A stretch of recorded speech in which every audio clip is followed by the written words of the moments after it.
Hi, my name is Shane Johnson, and I served in the United States Navy as an operations specialist. I joined the Navy in 1986, and I served until 1995. I was 17 when I joined. I think I'd always known that I wanted to be in the Navy and follow in my dad's footsteps. Just come from a family that was just pro-military, had a sense of service, sense of obligation to our country. I served on board the USS Texas, which is a CGN-39. It was a nuclear cruiser in Operation Desert Storm. And we were primarily the anti-air war commander for the Nimitz battle group that we were in. When the ships took off from the Nimitz en route to their missions, myself and a couple others on the Texas that were air intercept controllers, we would take control of those planes and fly them into their missions and be their air watch, like on the radars, if you've ever seen the movie Top Gun, in that dark room with all the radars that are going around and around. That's the room that I served in. You know, I was 18, 19 years old, and I was controlling an aircraft that was on a mission helping Iraq at the time in their war with Iran and some of the missions that we were over there doing to support Iraq at the time. And again, you look back, and even in the moment, it's like, I can't believe we're doing this. You know, this is kind of crazy. We were in the Persian Gulf side.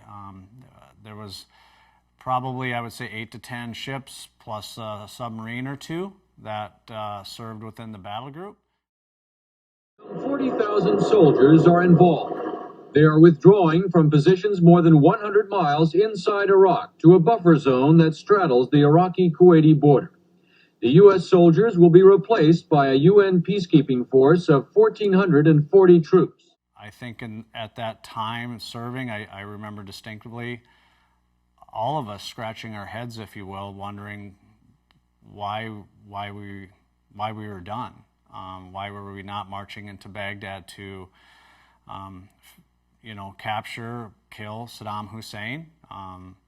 It was puzzling to us that he was left in power and the war was over. The USS Texas ended up, after Desert Storm was really wound down, we got reassigned to mine countermeasures. So we supported those minesweepers and their job of sweeping the Persian Gulf for mines. A lot of the mines were left from actually the Iran-Iraq war back in 87 and 88, but there were new mines that were discovered as well. The first mine rocked the USS Tripoli shortly before dawn. 4 crewmen were slightly injured, this man overcome by smoke. If you have any casualties down there, make sure you bring them up here. The crew scrambled to contain the damage. Give me 5 guys, let's go. Water flooded a main engine room into an ammunition hold and swamped a chemical and paint storage area, some of it oozing into the Gulf. In Desert Storm, 2 ships had been struck by mines, so again, it was very necessary to get those mines out of the water. Other minesweepers and battleships converged on the area. Several more mines were spotted and then marked for later disposal. The Tripoli's mission is to spot and sweep for mines with the help of its own helicopter fleet. But this morning brought proof of just how dangerous Gulf waters are, even for ships designed to make them safe. Difficulties that we had, or at least I felt that had on the Texas, was probably the long days. We'd be up 19, 20 hours a day, and you never knew what was going to be happening from day to day, what the next mission would be. And so that was probably the most strenuous and difficult, was just the lack of sleep. It was very taxing. It would take definitely a mental toll. You didn't have any personal space. You didn't have any free time to yourself. You were always with somebody. I served with guys from all over this country.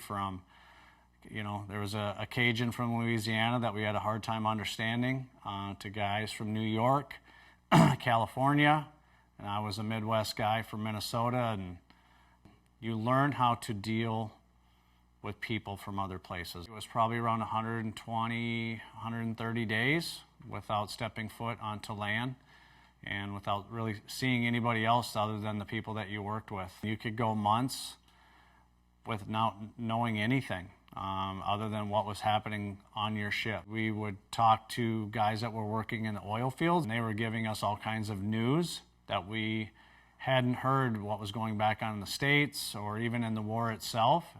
Fortunately, people thanked you for your service after Desert Storm, unlike what happened in Vietnam.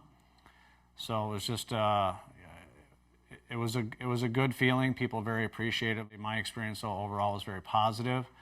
I learned a lot. I met some really, really good people. I'm in touch with them today. They're still my shipmates. That's what we call each other. I took away just a lot of positives. I remember my senior chief saying to me, "Johnson, if things didn't change, the Navy would still be sailing in wooden ships." And I still say that phrase even in our company, that things change, and it's usually for the better. And if we don't change, then we'll die, basically. Discipline, loyalty, those are two things that are very, very important to me. Discipline sticks with you. It makes you do the things that you need to do every day to be successful. But again, then loyalty, not just to country, but to friends, to family, to your job, I think are two critical things, and I learned both of those serving in the military. Again, I'm very just grateful to the Navy and the military for contributing to me and the education that I got through them to be able to do what I do today.